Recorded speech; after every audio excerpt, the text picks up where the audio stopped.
Hello everyone, today we talk about the Roman Catholic tradition as an approach to the history of the Holy Urbs that so much in these days, of course, gains sort of attention due to the passing of Pope Francis and all the sort of the meaning of the papacy, but also properly the tradition. Remember that from a Catholic standpoint, this is something that oddly enough many Catholic priests know today very well. It actually cares about tradition more than Christianity itself, right? This may seem odd because, according, of course, to Christianity, Christ was present at the moment of creation, so it's nothing, of course, is districtable from that. But as far as the rite is concerned, the Roman Church acknowledges that tradition, of course, is much more ancient than Christianity itself, and attributes to it, of course, a cardinal, to say the least, importance that must be appreciated, I would say, in the history of the city of Rome in particular. Schwerpunkt has a very specific playlist that I started, I think, a couple of years ago, really dedicated to the history of the city of Rome in particular, that is originally born as dedicated to, for example, tourists, because the content is specifically designed on the basis of the history of the city, as far as also the locations and what happening there is concerned. So it's not merely saying, there are other videos that are made about the history of medieval Rome, but those are sort of more comprehensive. These ones have to do specifically with the very experience that you can have in visiting the Urbs and understanding more of the Catholic tradition from the very buildings, the very landmarks that you can go. I know Rome well. And I wish actually I knew Rome much better, because I don't think that any person can claim, even living there for a lifetime, that they actually know Rome in its entirety. And I really mean it at levels that also transcend the mere antiquity or the sort of more sort of Renaissance phase of it. Rome has an amazing medieval, as well as modern and say also later modern contemporary history that gets often overlooked as medievalists here, so to say. We particularly care about the medieval side of the story. I have other videos incoming on that, but you know that I dedicated this year's Schwerpunkt to the Jubilee for the obvious coincidence with the actual one of 2025. And I started discussing, for example, things like, the sacred fire of Vesta, the tradition of the Fasces that we'll actually have to deepen there. We have to talk about the Ark of Janus. There is a lot of, let's say, hidden and I would say really metaphysical dimension that really pertains to the foundation of the city of Rome, that Christianity grafts itself into, and that some people still find, for some reason, a contentious topic to discuss. At least when I started Schwerpunkt, I encountered much more people that follow the usual sort of classical liberal notion that religion is bad for some reason, that the papacy was corrupt, etc. There is actually an enormous background to this as far as European history and culture are concerned, and at some point I will also discuss properly how and why, let's say, Romanity,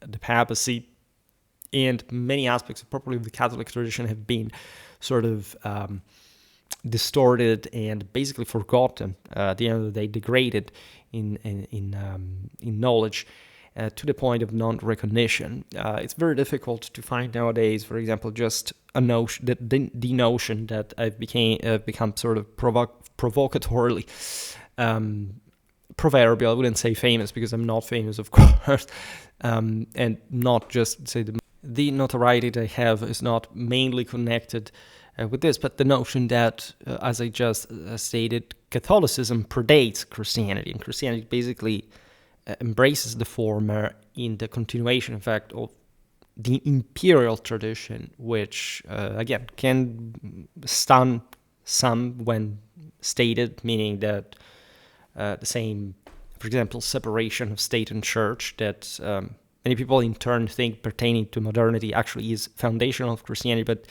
not in the sense that it wasn't corporately interconnected to the complementarity of papacy and empire since the very beginning of Christianity.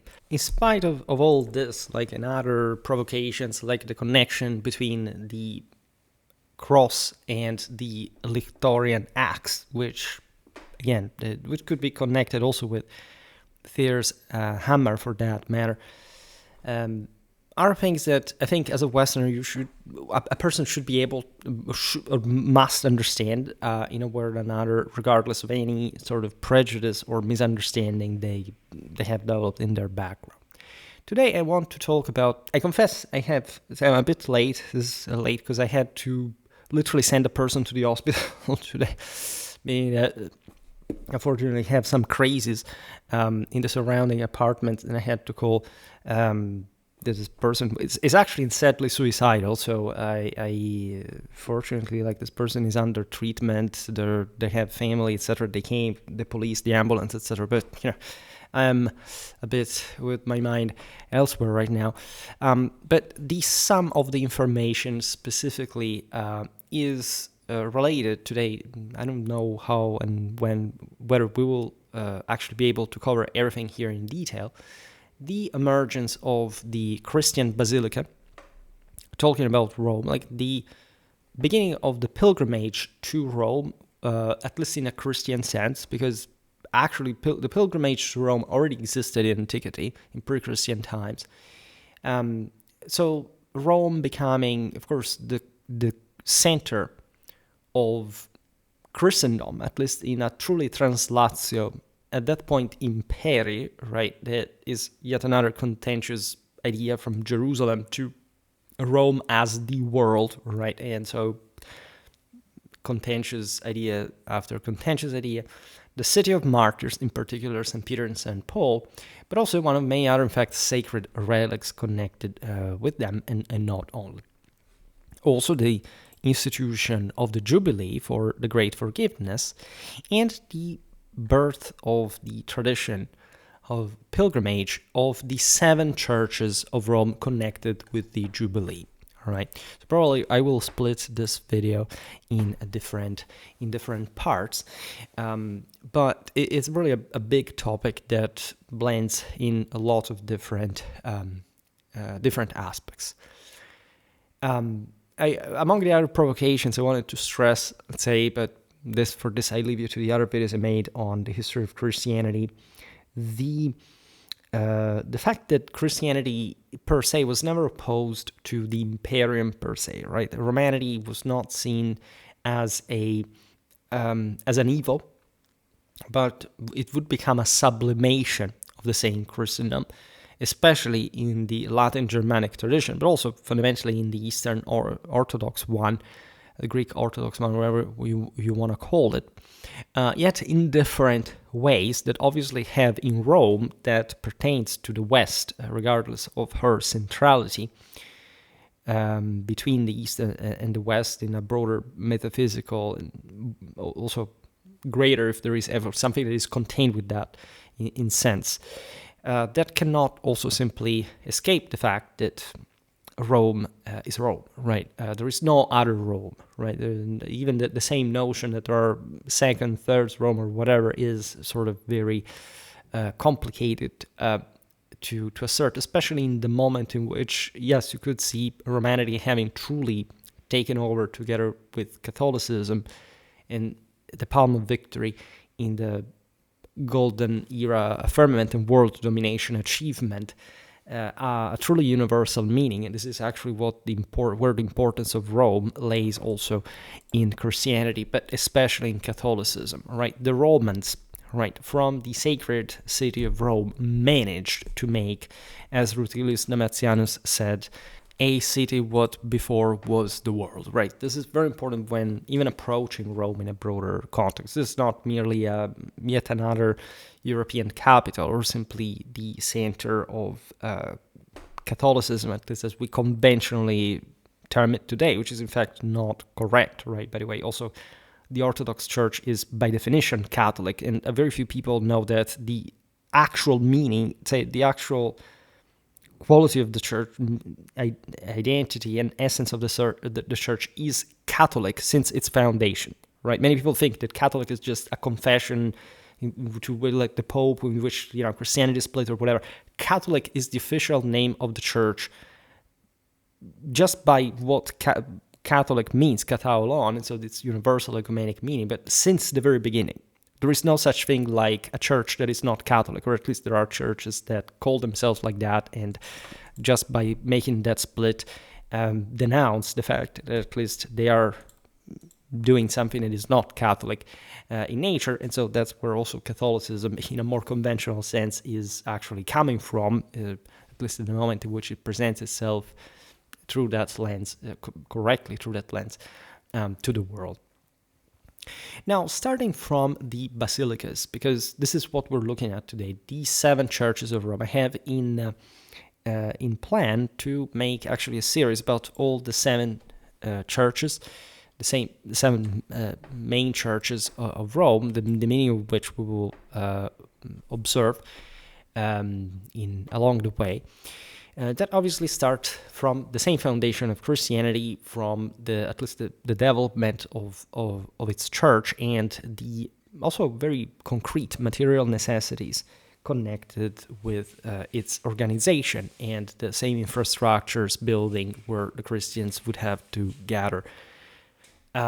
The development of early Christian architecture is also notorious, right? It can be divided into markedly different stages, right? There is a chthonic one, so to say, during the age of at least mostly persecution and at least a negative look that the official Roman religion had towards Christianity.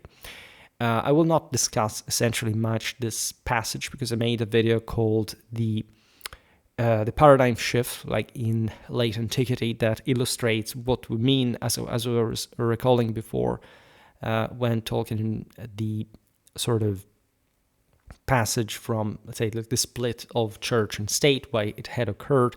Many people see it as a sort of Christianity essentially took over the empire in the sense that it annihilated the empire, made it fall, or rendered it less effective, and or like saying, this is a completely different thing that took over, and it didn't have a connection with the pre-existing Catholic religion that the Romans professed, which is better. It would be better explained when properly teaching what the Roman Catholic religion really was. I mean, witchcraft, people burned at the stake for essentially being a counter-cultural fortestator, leftistic terrorism existed in any Catholic tradition. This existed in China as well, etc.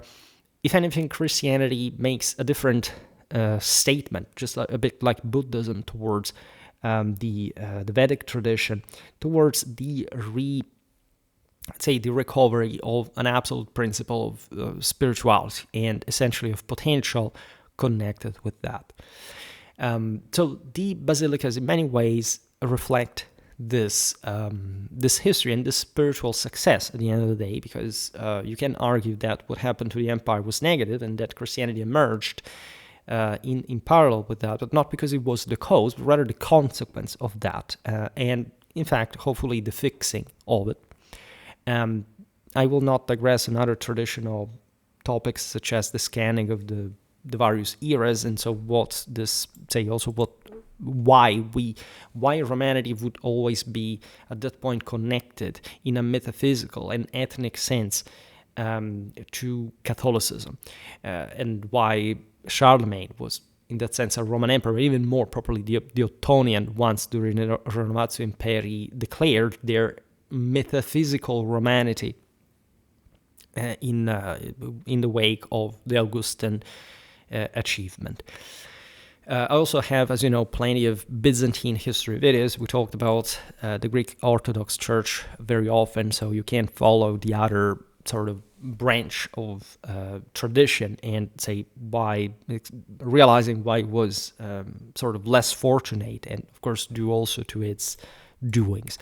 Nevertheless, so back to the basilicas, and so let's imagine Rome in this sense, because as I said before, Rome has an enormous history, also topographically, urbanistically, archaeologically. It's literally the single most stratified city in the history of the world, and that is something which we tend to underappreciate, at least in the sense that Rome is still all to be dug, right? And of course, it's not like we can simply do that, because there is a city over it, including the marvels of the various eras built on top of it. But for most countries in the world, and especially the ones in Western civilization, like what we have beneath here is veritably unspeakable. And we know it, again, too well, like in some, also for antiquity, for example, in certain peripheral parts of the Roman Empire. I don't know, I read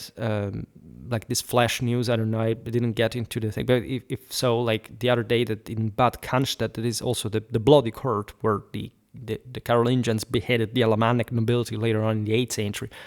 Archaeologists have unveiled basically a 100 horses cemetery of the Roman army, right, on the Germanic frontier. So it's amazing, and this tells you how much just there is there. And we know, right, for example, just to make a brief example, on also a topic they covered in one video, the barracks of the Equites Singularis, aside, say, the cemetery of the Equites Singularis, we know where it is. And it's a military area today in the south of the city of Rome. There is a military airport, etc. We know that beneath that, it's full of tombs of Equites Singularis, so the finest knights in the Roman Empire, and more than that, everywhere. And so if we were to see Rome just for what it is, also just through the churches that I think are some of the most incredible landmarks. I also recently made a video for Easter showing you some of the pictures. Like it's just like when you understand how deep the thing is, how enormous and how still unveiled it is, it really blows your mind. I hope this series helps in as far as that is concerned, to understand, if anything, better like the churches of Rome and why they are important in the individual ways that they are, what kind of role they all play traditionally in a corporative sense and hierarchical sense in the great Catholic tradition. Now, the first stage of the history of the Christian basilicas, of course, spans the first 3 centuries of the new millennium, during which, of course, the Christian message was spreading relatively covertly across the Roman Empire. I'm not going to make a history of that. We will make many videos about how and why Christianity spread the way it did, what were the Roman responses to this. Naturally, this was a moment of, at least of threat, most of the times of imperial persecutions that also happened here and there for specific reasons with different degrees across the empire. We know, for example, and I also made a video about Diocletian's reign regarding the severe campaigns initiated by this emperor, when Christians were compelled to meet in the so-called Domus Ecclesiae, which simply means the houses of the church, or the domus is also singular, by the way, the fourth declination. And so these buildings were, again, happening like sort of clandestine, sort of covert congregations, so that they took place in small and inconspicuous structures, merging seamlessly with the urban landscape, appearing externally identical to typical private residences. Inside, however, they contained a modest hall for gatherings and the celebration of the Mass, linked to additional rooms used, for example, for baptisms and storing the offerings of the faithful.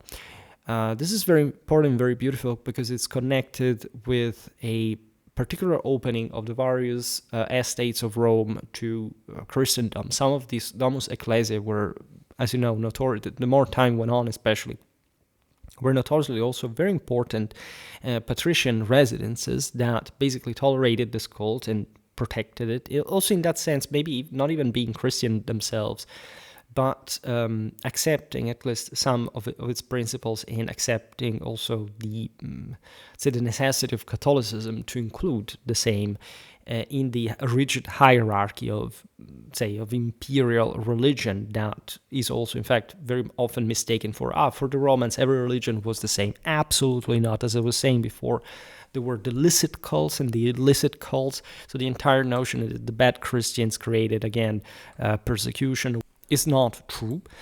Persecutions at different times were sort of better or worse, telling the truth, from both the so-called pagan. I'm not even going to explain here that, of course, the Romans would have completely rejected the term of pagan. They didn't know the concept of paganism or polytheism, and these are completely, they're not even Christian inventions. They're literally modernistic miscomprehensions of the imperial Catholic tradition that the Romans profess. In fact, paganism was the lesser fractal and superstitious chthonic element that the Indo-European conquerors had lorded over. We will again come back on this topic at some other point, because we should expand also in the modern era, like the Reformation, Counter-Reformation, things like the Jesuits, given that, for example, Pope Francis, as you know, was a Jesuit himself. Like, we really miss that modern era sort of chunk of Schwerpunkt that I think is it's so relevant. Now, the dramatic shift, as you know, I really would like to talk more about the Constantinian era for this reason, but it's occurred, namely, at least starting in 312, like following Constantine's triumph over Maxentius' forces in Rome. Right, Maxentius, as you know, perished in the Tiber River near the Milvian Bridge, in what is actually today in Rome you can visit the so-called Milvian Bridge, but the battle took place in, say, upriver, in a place called Saxa Rubra, to exactly indicate the fact that there the stones had turned red in blood, and Constantine rapidly having renounced paganism. And again, paganism is not even a word; it's not even a thing. And having adopted Christianity prior to the battle, which is very contentious, as you know, but it assumes a greater meaning when you understand what, again, Christianity was meaning regarding to the Catholic debate of how to hold the Imperium. I made some videos about Constantine, and we addressed also his religious policy, so you can check all these things out, but we will have to prepotently come back on this very topic, which is incredibly relevant. And sometimes I complain because I say, there are so many publications on Constantine that they don't talk about my early 14th century. Yes, definitely disproportionate, but it's also, at least in strictly, especially in religious and this broader Catholic cultural terms, such an enormous moment, right, regardless of also, unfortunately, the scarce sources that we start having from late antiquity regarding to sort of a broader critical picture of, in fact, we really enter in a Byzantine era to that extent, panegyrics, etc., like something much less historiographical than it had been in classical times. Nevertheless, according to legend,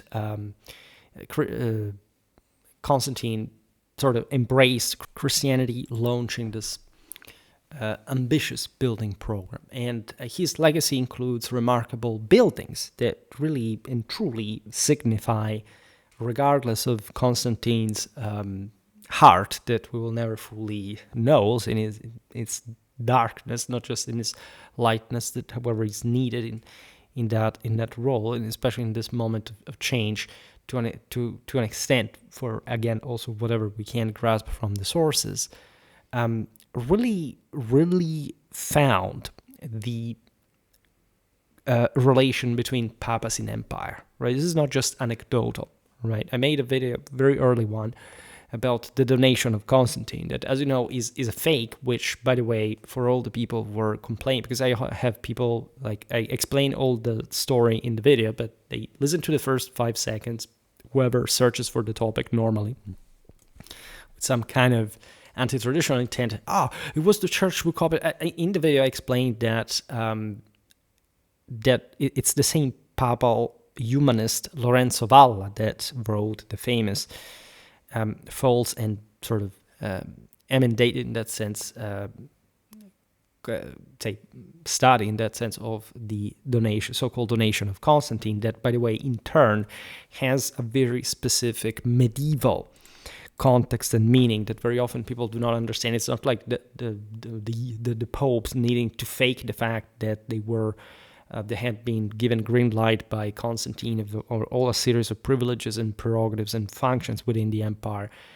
It's really a set of, it's part, at least as a document, of a set of broader ecclesiastical texts designed also not even by the papacy in that context, because it seems to have been originary of France in that regard, that eventually were used by the church to further found the enormous tradition and foundation, obviously, of the Roman Church and her very close ties with the empire. All right. And the legacy of Constantine is one of the things you can definitely admire in Rome, and not only today. In fact, Constantine gave us, right, in a way or another, remarkable structures, not only in Rome, but also in Milan, in Jerusalem, in Bethlehem, and Byzantium, the city that he established, he refounded, as you know, from antiquity, on the Bosphorus in 324. That would be known, in fact, as Constantinople later on. Now, in Rome, Constantine's projects encompassed all facets of public construction, as seen in, for example, the baths on the Quirinal Hill, the arc adjacent to the Colosseum, that is obviously the most famous landmark, but in fact also, for example, the Basilica Nova in the Forum, the Nymphaeum of the Orti Liciniani, that's closer to the Termini station in the northeast of it, mistakenly known as the Temple of Minerva Medica at times, and also the Arc of Janus in the Velabrum district, showing, by the way, with the latter that actually, like, the essence of the Catholic tradition was incredibly strong, even in a time like Constantine's one, and probably in the vision of this enormous emperor. In fact, Constantine's enduring renown, in a sense, and also because of the same Christian reelaboration of the historical narrative, stems from his efforts to advance the Christian faith in a sort of direct, again, vision of what this would have eventually provided the empire with. The Edict of Milan, issued in 313, guaranteed freedom of worship throughout the empire. This had actually not been the first edict of tolerance towards the Christians. Galerius in the East, before, in Nicomedia, like before his passing, sort of decided to reconcile with Christianity to gain the favor of also this interpretation of the Catholic religion. There's no doubt that the Edict of Milan was really a land, together with the later one of Thessalonica down in the same century, would really change the history of the world forever.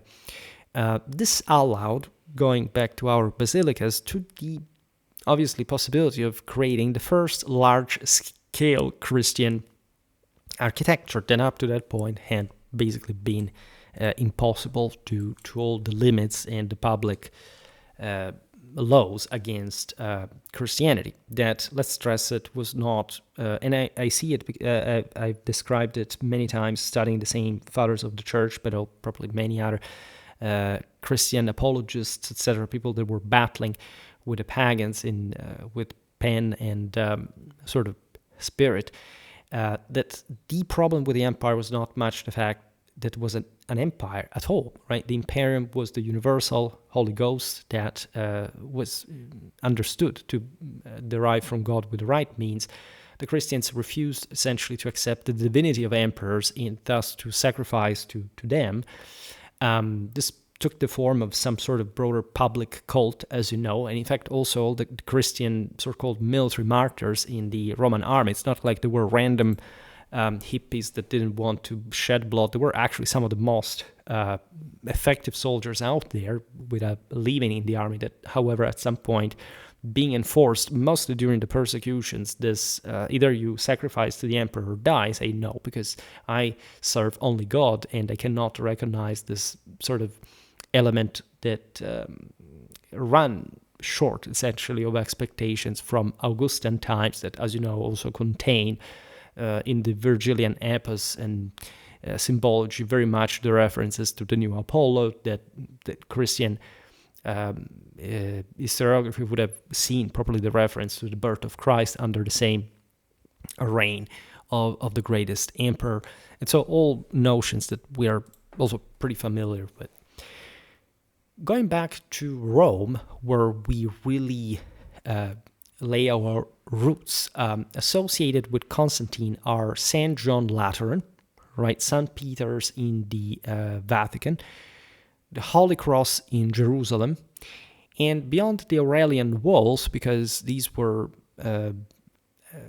still essentially locations that favored by the Christians, because there was a very strong pre-Christian presence with the Senate and all in the city. So everything was sort of more marginal up to that point.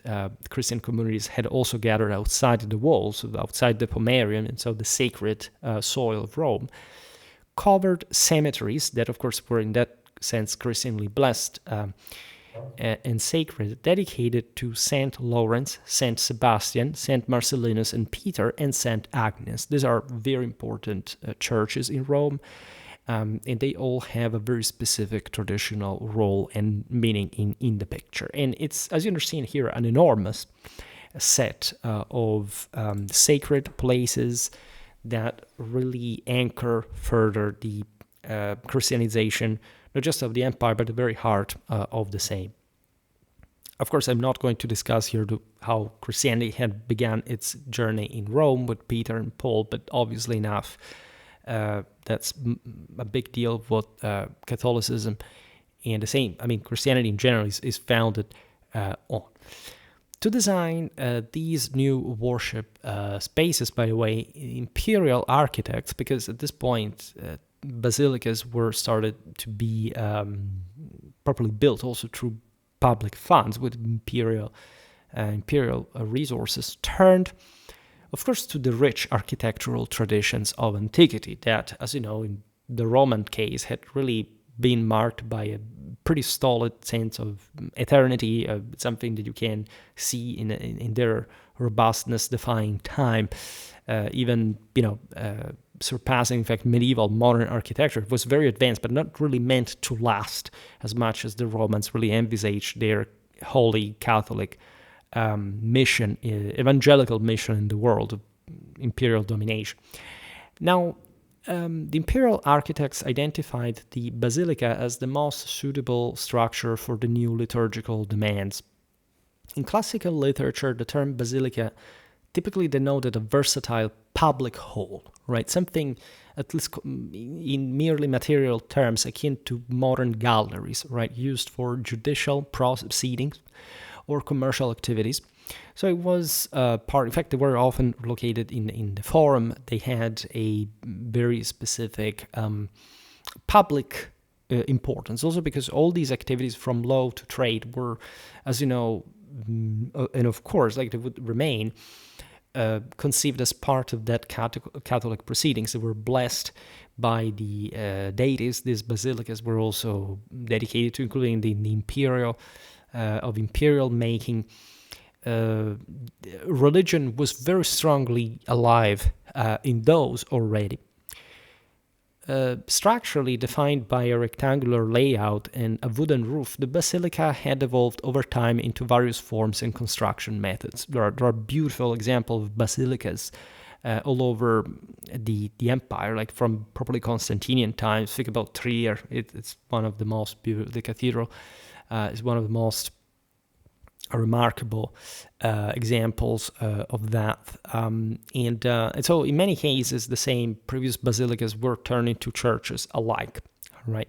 As some, in fact, pre-Christian temples, Rome has, as we were saying before, a rich history of archaeological stratification that basically reveals you how many places of cult, of course, already pre-existed today's churches.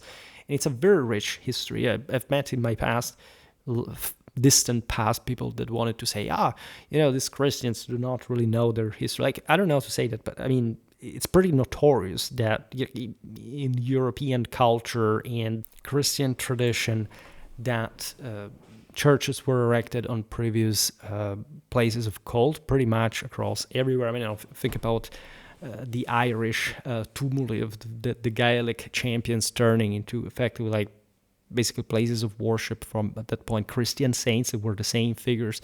Also to stress how crucial the imperial tradition technically was in the transition, right? It didn't need to simplify to make that, I don't know, that this was actually a pagan thing and now it's Christian. It didn't really happen like that. It was a pretty smooth continuity and the understanding of what that Catholic power residing in the somatic remains of the buried, even among people that normally burned, that cremated their dead, that were in that sense with a blaze just to reach the firmament. I made a video about properly the traditional concept of afterlife, the three souls, the victory over the second death, that was truly the one, in fact, achieving the hero place in the firmament, but maintaining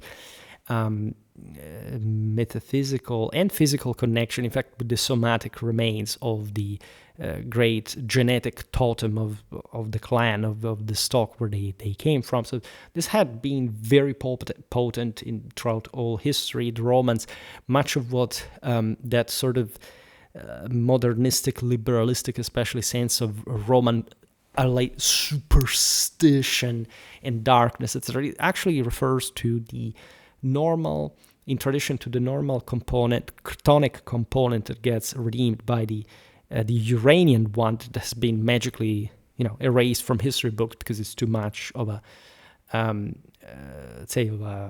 imperial, in fact, Apollonian thing for describing a world that we have to think to be materialistic, contractualistic, and of course not spiritual, transcendental, which is basically eliminating any notion of what religion historically was, and especially in those times, at least for how it was normally participated by this element. In any case, you know that I love to digress. There is a rapid, cost-effective construction, by the way, because they're really big, quadrangular buildings. Again, the typically practical Roman way, combining this, this element, in fact, of pre-Christian, also religious architecture, towards that eternal Catholic completion, right? Making an ideal choice. And so, again, even in here, the further continuity of that Catholic tradition. As also in, you see, this is very Christian in concept, as of course, the Basilica, especially when this was Christianized, right, and it was sort of maybe the same building already existing and becoming what we intend as a Basilica church today, was understood as purified, as sort of spiritually reinvigorated, and of course pertaining at this point to something very different to the previous moment, where state and religion had been one. Now the church maintains its own prerogatives and immunities, as you know, as we explained many times also in the video about the Patrimonium Petri, not really belonging to the empire, not belonging to the earthly domain, right? Being a reflection of the heavenly Jerusalem and divine perfection on earth. A bit like the monastery, right? The same concept. Now, this decision of say, adopting the Basilica from a Christian standpoint, intentionally, say, superimposed the previous temple tradition with the ecclesiastical one. In the early 4th century, the old vision of the religion that had tended toward during the crisis of the empire, that sort of more superstition bias. This is not just in Rome, right? This happened throughout the world. We have documented in other videos how basically by Christ's and Augustus' time, that's actually the point, basically no people really believed that you could save yourself by yourself, like the ancient heroes did. Hence, Christ's sacrifice, wanted by God, but also achieved properly by humanity, to still show how technically that salvation was still possible from a human standpoint, hence the importance of works in Catholicism that truly continues actually that older traditional confidence in the possibility of really contributing to salvation. And will not descend on how liminal, of course, the concept of Christomimesis for a Christian or a human in general can be. That's another theological issue, but it's very much there and interconnected. As we were saying before, by the way, many, especially the Roman aristocracy at that point in Rome, with all these Christian basilicas appearing, so to say, were actually tied to the old religion. They didn't give up the notion that, in fact, this split between state and religion could or would happen. In their view, it was, say, against their concept, in fact, of divine compassion and human, or say, mainly, put it better in these terms, up to the taskness, I don't know how to say it, as a fitness to that task, in fact, of salvation. But evidently, the empire was declining, so this was not mirrored by the extension of the Holy Ghost, and so the Imperium on the world was actually fragmented, shrinking further. This is a problem that we documented for the Hans, the Guptas. So again, lots of things were going on across the world, more or less at the same time, along the same pattern, with these specific changes, right? So for a while, this aristocratic resistance, I made a video about the Romano-Italic nobility, if you're interested, a bit across this period, mostly the 5th to 6th century, posed a significant barrier to Christianity's growth, right? Despite the emperor's backing that, as we've seen, was increasingly there, right? Here we skip the entire Theodosian period when effectively Christianity becomes the official religion of the empire, and so also further, for example, at some point, the destruction of many symbols of the previous, attitude to religion were destroyed, and so many, in fact, senseless destructions were carried out. Here we do not. That was the reflection of how, of course, the system had fallen down, and again, Christianity was trying to salvage that, but it could not really prevent the lesser elements within Christendom itself, or sometimes even saying pagans, the proper pagans intended as, in fact, a countercultural force that always self-sabotages, like today, will tend to do. And so you have this very, honestly, very painful things, even as, say, in a Christian perspective, beautiful classical statues like disfigured with broken noses, crosses etched on the forehead. That's not really necessary. If you're a Christian, you should actually celebrate that classical past together with the further step that was taken, appreciating with deep, also sadness that this had to occur to begin with. But being there, hope, and being there, in fact, in the doctrine of two natures, always the redemptional element to it. And that's what, in fact, a Christian rejoices of, and that's exactly coming to save, actually, that same older world, which is not how you wouldn't necessarily imagine Christianity to have been toward that so-called pagan, that was not pagan, past. The pagan element would be, of course, eliminated both in the pre-Christian, post-Christian tradition by the great Catholic one. So there is all a process of solidification of Christendom, right? And it's during these centuries that the older temples were repurposed as churches for good.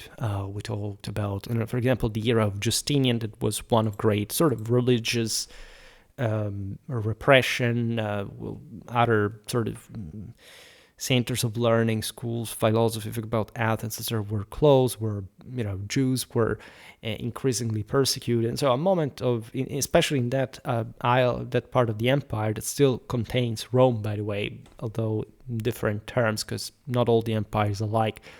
That will be known as Byzantine, and a bit too sclerotic, or at least in the foundations very strong, but in that sense difficult to simply move forward in certain ways, which is exactly instead what Rome is not, right? Rome, as you know, gradually moves away from the same properly earthly diktats of the Emperor of Constantinople that tries in his Sebastocratic view to impose still, in fact, that dependency of the church on what was, at the end of the day, an earthly ruler that was not able to conquer the whole world, and so wasn't really the one that the church could simply bestow the full divinity to, that would have reunited the whole world. So that's the how and why there is also later, for example, an investiture controversy, etc. It's not papacy versus empire. It's rather we really have to be the best in order to claim that universal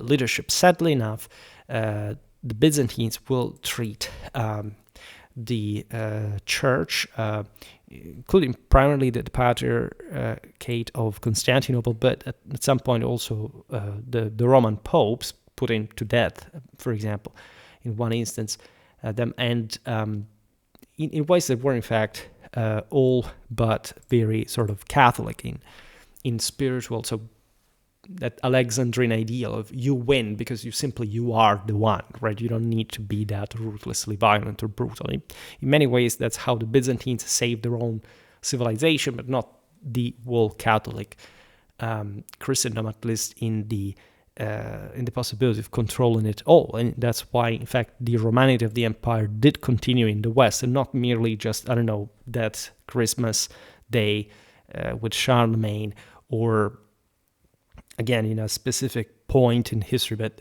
the Western Empire technically never died, right? You could have, the manifestation of it was present in anyone who wielded the imperium in the West, regardless of the legalistic formality of being called Roman, from, again, the legalistic standpoint, especially the Byzantines would maintain from their side. Also, understandably, considering the means, again, that these non-really ecumenic empires were using to prevail on one another.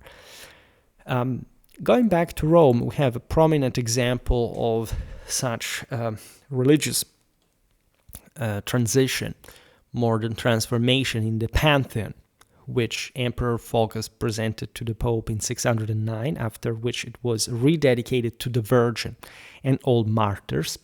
I would point out also in a bit of a partisan way that the Pantheon dome still stands intact after earthquakes, etc., and Hagia Sophia's one crumbled under Justinian, so little note, but that's why you have the better versions, so to say, in the West.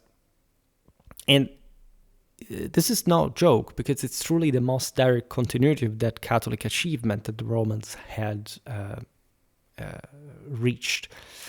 Now, it would be incorrect, of course, to conclude that the early Christian Basilica was simply also a merely direct descendant of the classical Basilica, right? There is definitely a Catholic continuity, but of course, it's a different era, it's a different time, it's a different spiritual and earthly temper, not to notice this. Efforts to pinpoint a specific Roman model of Basilica itself, for example, have been relatively unsuccessful. Yes, there are a bunch of features, as we were telling before, that however, are so basic that, in fact, result to a bit too generic. There is an adaptation to the, requirements, to put it in a certain way, of the new religion, right? The Basilica developed essentially into a unique and also independent form, which incorporates actually morphological features, and also depending, of course, on where we are. This is, I would say, very important because, again, in the Catholic traditional understanding, there is a hierarchy of values. And so you have different rites, for example. There are the notion that the church is one is also something that evidently, as I was saying before, clashes with at least our more conventional sense of confessions. In any case, even though the church was nominally unitary here, regardless of, for example, the Arians or, in fact, other heresies that existed out there, and the fact that there were, generally speaking, different, there was a recognition of the necessity, even at the earliest in time, of the unity of the ecumenic power. Of course, there were already differences emerging in, for example, the same architectural characteristics of, for example, the Italic basilicas or the Greek ones, so to say, or other Eastern ones historically. That there are different metropolitic sees that really are like, it's Rome, Constantinople, Alexandria, Jerusalem, of course, like Antioch.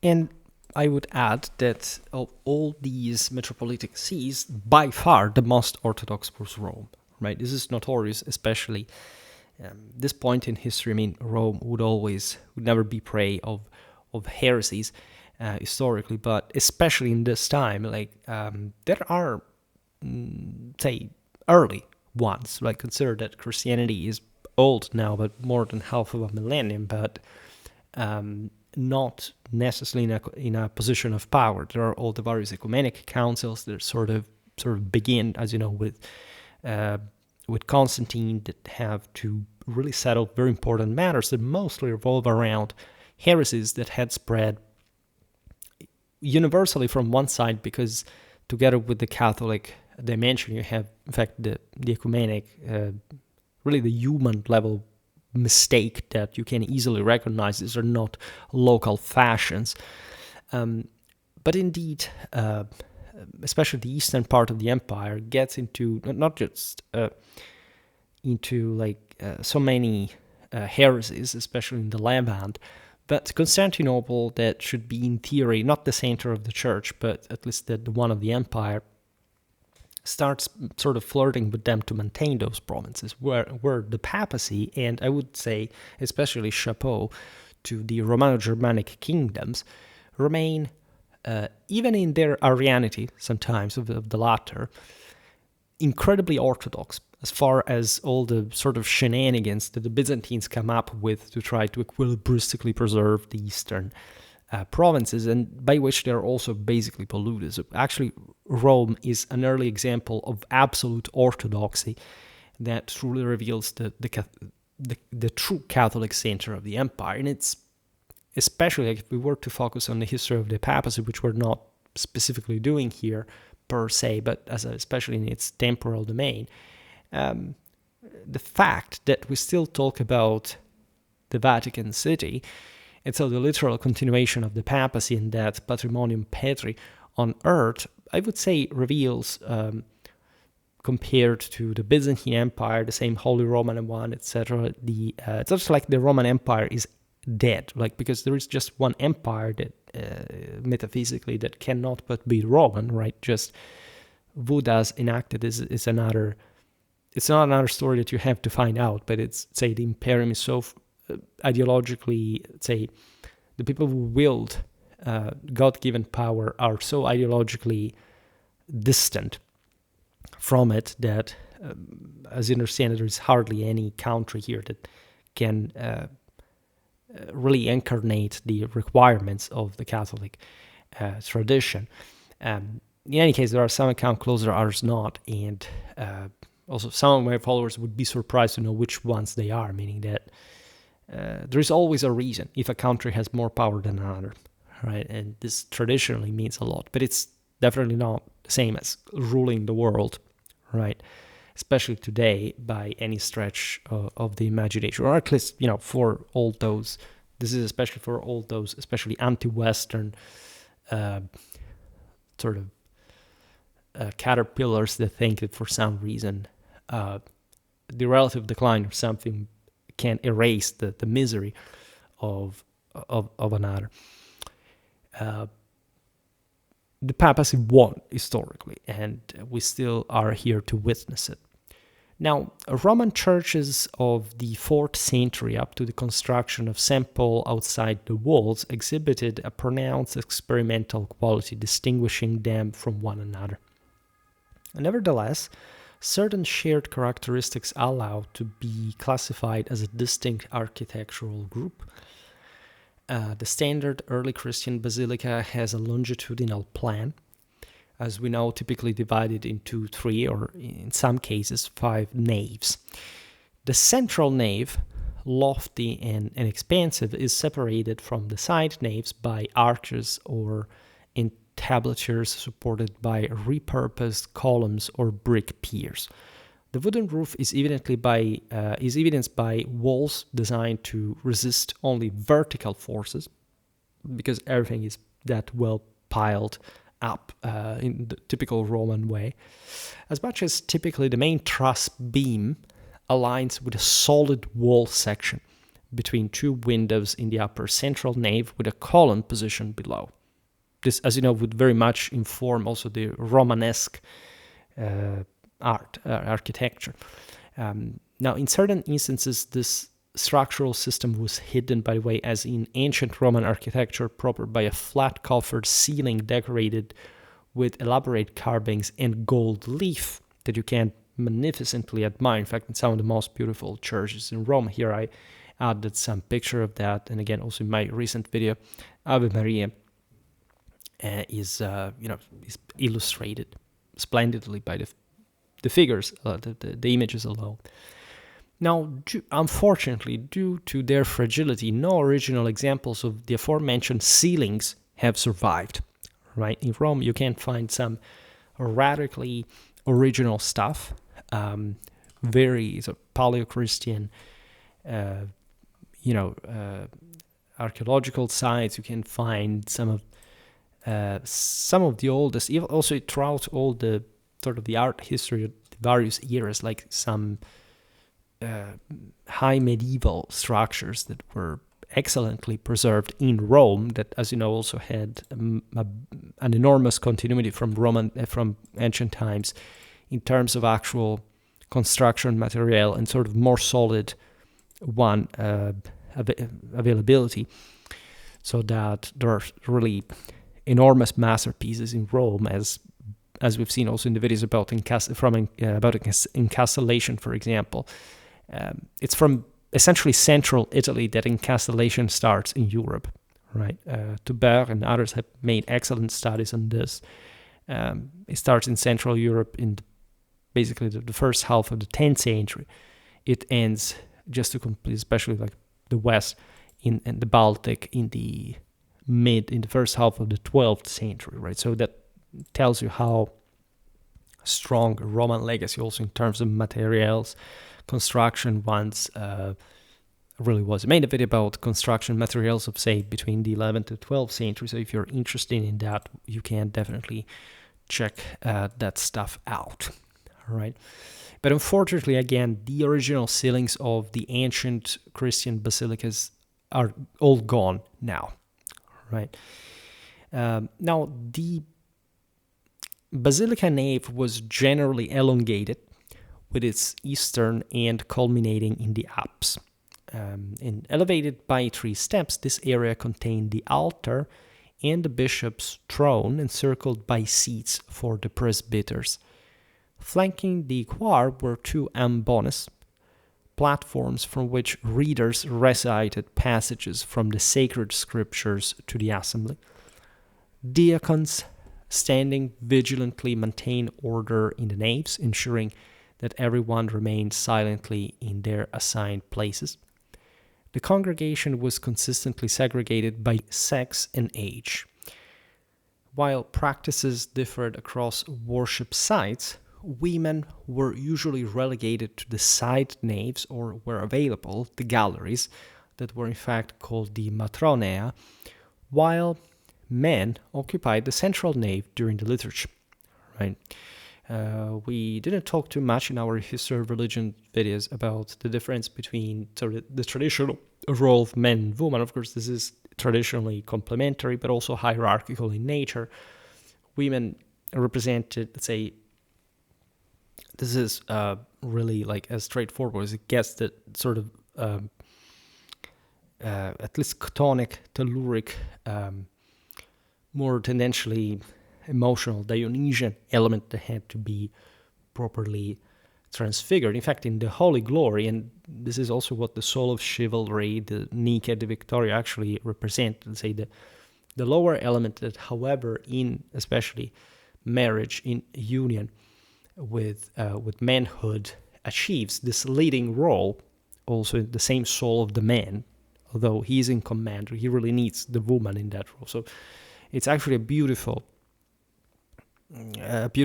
concept of that. But say humanly wise, this, of course, brought to the preeminence of men in the world as in that directional position, leading position, and the women subordinated. And so with the man in the forefront of God, right, and the woman faithfully following this. Of course, the church encompassed, say, the closeness to God for the descendants of the Holy Ghost in particular during the Mass, etc. for both, but again, there is a difference between still at least if anything, the roles that are, however, necessary in the broader picture. Clearly, the strict organization of interior spaces was shaped by ecclesiastical authority, of course, which emphasized precise compliance with liturgical needs. This layout generates a powerful visual focus toward the apse adorned with gold leaf or mosaics, which, as we've seen, served as basically as the central perspective point of the entire building. Right, that's where the divinity and the mysteries of God came into being, and were officiated properly by the priesthood. In Constantine's projects, a striking contrast existed between the plain, austere brick exteriors and the lavish interiors, resplendent with marbles, mosaics, and ornate furnishing. Right. This is a bit something that you see also in Gothic architecture. I mean, the fact that the outer side is sort of showing in a monatistic Neoplatonic sense, like the imperfection of the world, the monsters, and the internal instead, it's something truly made of, especially in Gothic architecture, made out just of light, right? And of course, there is a progress from the early basilicas to Romanesque architecture that is also relatively similar to the Gothic, very important passages. But the concept is fundamentally the same, including what we just said, that even the monster is actually part of the manifestations of the errors of the sin of the world. And so it's part of the entire struggle of it all. And you shouldn't simply take it. You should take it seriously in as much as it's the way, like the initial way, the human dimension to a higher order, right? And you need to evoke those monsters, as we said before, in order to be able to tame and transfiguring them in the plenitude of God. In the early 4th century, when Christians were still minority, at least in the whole empire, this grandeur was a potent means of propaganda as well, right? It really showed what kind of change had occurred at the top of the priestly element that, as we've seen, had now basically separated from the imperial one, remaining, of course, cooperatively cohesive with it, and at this point fully and explicitly supportive in everything, right? So it's interesting to discuss this passage. Today we can just do so far, just similarly to what we were remembering concerning the Basilica's ceilings. After, in fact, 17 centuries, few of the earliest basilicas remain intact, following the destruction of St. Paul outside the walls by fire. Only St. Sabina and St. Mary Major, the one in which I'm recording this the day before Pope Francis is going to be buried there, so I don't know, I don't predict the future, but it's likely happened when you're listening to this. But remember this, they both dating to the 5th century, surviving good condition, right? These are some of the most beautiful churches in Rome. St. Sabina on the Aventine is actually one of my favorite in absolute terms, and you can really perceive a bit like the same atmosphere that could really reign in those times. Another beautiful place is the mausoleum of St. Constance, by the way, and in fact also the surroundings, let's say outside the Aurelian walls, there are in fact some of the most important churches out there, including St. John Lateran, by the way. That is not, in fact, just the Cathedral of Rome, and actually the most important church in Rome, but in this sense also one that has a various, early tie with Constantine himself. But just for saying how many, eventually things change. Again, the architectures are not entirely, of course, we just said it, the original, but these ones are basically among the most resemblant to the actual original basilicas. To understand better the nature of early churches, we must turn to historical records as well, such as the homily delivered by Eusebius at the consecration of the Cathedral of Tyre in Lebanon in 314 or 319, as documented in the same author's Historia Ecclesiastica 10:4:1. Quote, the bishop wished to prevent the faithful from entering the sanctuary with muddy, soiled feet. Hence, he created a spacious area between the temple and its main entrance, encircled by 4 colonnaded porticos. At the center of this courtyard, he installed a fountain of living water for purification rites. Through vestibules, the narthex, he provided access to the church, and oriented toward the rising sun eastward, he built 3 doors, with the central one being taller and wider. For the basilica's interior, he employed the finest and most valuable materials. Upon completing the structure, he embellished it with elevated thrones for those leading the ceremonies and neatly arranged benches for the congregation. At the center, he placed the altar of the sacred mysteries, enclosing it with an intricately woven wooden barrier to restrict access by the masses. The floor was not overlooked, as the bishop paved it with exquisite marbles, right? And of course, Tyre was one of the very important, especially before, let's say, here we are pretty early in time, like before all the decadence of the Levant in the sort of the earlier Middle Ages, etc. But just for stressing how, of course, composite and already very well neatly outlined it, basically how our churches are today, especially in our more, like this, of course, was a more Eastern reality, but say Catholically speaking, like the concepts at the roots of, in fact, the ecumenic church are incredibly well outlined from a very early age, right? Now, we could would actually talk about another aspect. If anything, we have a bit of time here concerning the early pilgrimage to Rome as the city of martyrs and sacred relics, but also the holy city of Rome as the Urbs, the center of the empire, in the beating heart of Western Christendom, in, again, that imperial lead that, as we document on Schwerpunkt, this civilization has still in the deepest heart, as springing from the blood and soul of the very Rome.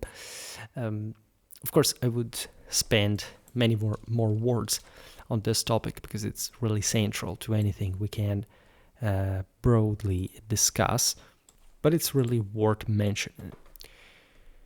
Why is it really important? Because as soon as, say, we should make a video explaining, first of all, how and why Rome was obviously the center of the universe since ever, which I already did, telling the truth, but in a more metaphysical sense, right? We should really recover the notion that most of what we see in traditional Christianity, ritually wise, is something so just anthropologically close as well to the so-called paganism that we think this thing was completely separated from, and or in opposite terms or conflictual terms in line of principle.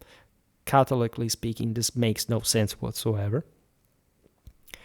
Of course, Rome is understandably the where all roads stem from, like so to say, and reach. Right, so to say, but it's obvious that Christianly wise, the significant role that the veneration of relics swiftly assumed within the emerging Christian faith is strikingly clear. Right, these relics were believed to possess salvific powers. Right, I made a video about relics and pilgrimage more than else in medieval France, which partly illustrates, together with my videos on the afterlife, how and why the relics were truly believed in a non-superstitious but truly transcendental way to be tied with the somatic element of the saint still in the soul, connected to the firmament, and still in fact operating and performing miracles. This was again believed in the same identical way in Roman times, say in pre-Christian Roman times. Again, I could really tell much about this, but you can stick to my there's especially, yes, the videos on the afterlife, of death, especially resurrection, are very much telling there, but properly the notion of the soul, like exiting the also sacred royalty, like exiting the human boundaries to restore the world, right? Something we've seen in Caesar, and is strikingly akin to Christ in the Roman Catholic theology of Augustus, right? So it's something which we should really think about to come full circle to the realization that we're talking essentially about the same identical religion. Now, the intense religious zeal connected with the relics soon prompted the earliest followers of Christ to embark on pilgrimages to the revered shrines of the apostles in particular. All metropolitan sees were connected with that. Constantinople was a bit of a scam because it didn't have any apostle really dying there, so that Constantine actually brought tombs of the apostles there. He was also buried in the center of those. By the way, just realize again that Sebastocratic, remember what Sebastos Augustus from augere really means, right? In Indo-European languages here, Hellenic and Latin. But of course, Rome had the most prestigious and dually complete, in fact, couple, St. Peter and St. Paul. that, evangelically speaking, I think do not require any presentation in the meaning why Rome would be the head of the world also. Before and even more after, also in the Christian tradition, it was thought that a saint would, in a manner of speaking, bestow their spiritual grace upon those visited to offer reverence. Right. The sense was, again, properly the emanation of a revivifying force connected with the transcendental nature of the Imperium itself. It's very interesting. If you visit the sepulchre of Peter in the Vatican, you will see how many people tried to fit like their own tombs next to the actual burial place to get even properly from a physical point of view, because it's always there. Like not just physicality entails body and soul inextricably connected, but that very transcendental, potentially inherent the same. So saints were obviously believed to be alive, just like Augustus, by visiting Alexander the Great's tomb, thought he was alive. Beginning in the 7th century, when the Islamic invasions made journeys to the Holy Land, especially at that point, at least a nearly insurmountable challenge, even though Christians, in a way or another, always did manage to reach the Holy Land, and actually some troubles, like, I don't know, Seljuk era, like temporarily, stopping them, but eventually brought just to a better organization of the same, and actually just to an organizational and logistical testing for what we call the Crusades later on. And well, at this point, there is a major page turning in Catholic history from probably a geographical and ecumenical point of view, as the Holy Land is lost to the Arabs. But at the same time, Rome's preeminence becomes indisputable. And we should really be honest about this, that yes, the Holy Land has a primal centrality to Christendom, right? And it cannot be separated from Romanity in that broader universal tradition. But the actual importance of Rome in all this, especially at least in a Christian sense, if we were just in an absolute sense, it's understandable with the empire and everything, but even from a Christian point of view, with the martyrdom, well, the foundation of the Church of Rome and the martyrdom of St. Peter's and St. Paul connected with it, brings Rome to an indisputable position of preeminence in Christendom, right? And this is something that, by the way, especially in medieval Europe, is pretty eloquently self-evident. If you read the itineraria of people coming from as far as Iceland to the Holy Land, passing through Rome, when they recount Jerusalem, they say, oh, well, yeah, all the various holy places where our Lord lived and died, etc. But the descriptions of Rome are by far the greatest part of the wall, disproportionately so. Rome was always the center of the world, had always remained that, had already included, as we've seen, the same Holy Lands. And if anything, the shrinking of the empire and all the issues that came from that did realign the Catholic centrality towards Rome in a sense itself, because this was, as the center of the broader Western Christian world, also the cradle of a much bigger civilization during medieval times than any other, say, Christian one that had some times like sort of literally separated, like for example with the Great Schism or the Phocian one early on, even though nobody really thought that was like we do today, like a simple break of the church. Like today we know what happened later, and also comparatively with the Reformation in a much worse way. And so we tend to think of that break as sort of for good, especially from those times' perspective. It actually wasn't. But that's where Rome's preeminence is also indisputable. And we could talk at length about this. If anything, I did so in my videos about the overwhelming success of Western Christendom in the world, and of Western civilization accordingly, so that even reformed countries sort of fall within that Westernness as deeply soaked into Romanity and in that holiness and centrality. Now, visits to the Eternal City, home to the rightful successor of the Prince of Martyrs and the renowned tombs of Peter and Paul, represented one of the most deeply meaningful experiences in the spiritual journey of every Christian. It was during this era that the earliest itineraria, as we were saying before, appeared, authentic guidebooks that directed the faithful through the city's numerous holy sites, because Rome is filled with that.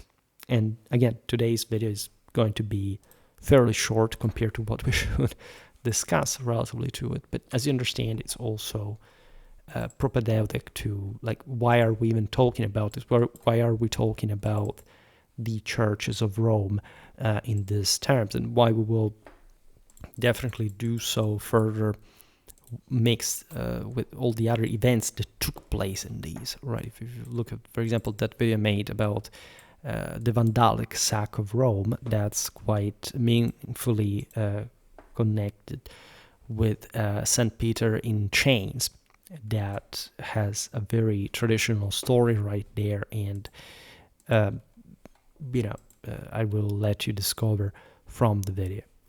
There are so many of these itineraria, by the way, that in a sense existed also since the pre-Christian tradition for the Roman Empire itself, and so the centrality of Rome was pretty obvious. Think about the Tabula Peutingeriana, just to make a banal example. This is also like basically a geographical genre, because at the time there weren't sort of course, broader.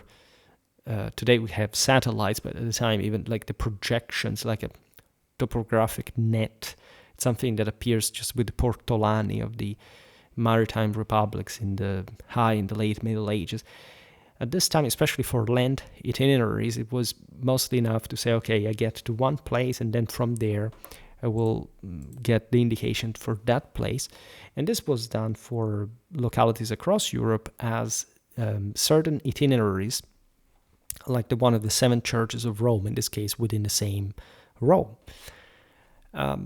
For example, we have a text known as De Locis Sanctis Martyrum Quae sunt foris civitatis Rome, and the slightly later Notitia Ecclesiarum Urbis Rome, revealing, through their titles, of course, a near-exclusive focus on sacred history, right? The holy places of the martyrs, the information on the churches of the city of Rome. So quite evidently, since medieval times, and ever since we can properly document the stuff, which is mostly, again, a fully medieval period, but they would have existed also in earlier times. We just don't have them, like they didn't arrive to us before, but they always existed.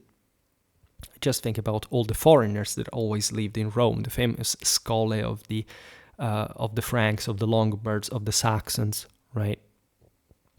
There's a famous church of Rome that is known as Saint Spirit in Saxony, that literally refers to the fact that there were the Anglo-Saxons there, as also constituting one of the guilds, the corporations of Rome that defended the city, for example, against the Saracens during the sack of the 9th century in Carolingian times, just for telling you how international Rome has always been, right? When you tour it today, you see, in a sense, the same faces from Europe you could see, always, right? Also in Roman times, think about all those Batavian equites Germani corpores custodes that we have made a video on together with the equites singularis we mentioned before. I mean, Rome was always that international, but also truly and deeply European. We tend to sort of separate a bit too much, like the say Rome to us is just the broader world. No, there were specific proportions in which, in the contributions of also the ethnic groups that lived in Rome, and the European dimension, especially Augustus provides to Rome, aside from, of course, like the de facto continental Italic one that the Romans themselves had, tendentially opens ever more Rome to this broader Western European dimension that will, as we were saying, flourish in the Roman Catholic tradition in the Middle Ages with the Latin Germanic world, the Western Slavs, and more the Celts, by the way. So these are all very famous, important sources, and collectively these itineraries, among which we find, for example, the topography of Einsiedeln, right? This is named from for the monastery where its manuscript was found, excels in accuracy and thoroughness.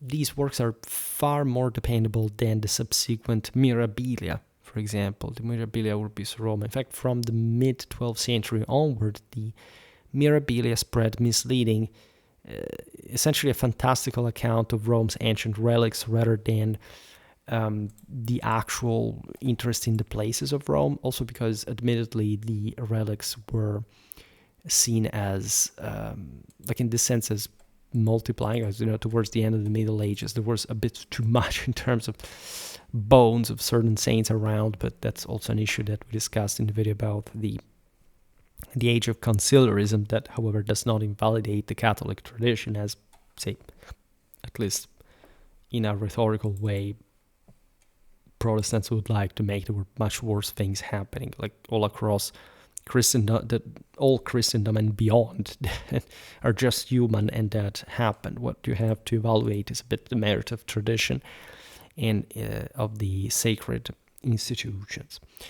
So again, today's video is a bit, I had to rush it a bit. This is perhaps better. Some things I digressed a bit more because they were relevant, but in general, in fact, it came out fairly well in sort of preparing the video for the eventually the explanation of the institution of the Jubilee, as well as the institution of the seven churches tour that is connected with it, and that is a Renaissance tradition, by the way, as we will see with Saint Philip Neri, etc. So we will surely and appreciate our work further. We will surely also bring, let's say, the simple notions of how important even the basics, the fundamentals of certain things that could and would seem, in fact, banal to given for granted, but in this case, that really aren't. For today, however, I stop it here. Just hope that you enjoyed this video. If you did, please share it. Otherwise, leave a like or subscribe to my channel if you're interested in my upcoming content. As always, I thank you heartily for listening to me. I wish you a nice time and see you next time. Bye.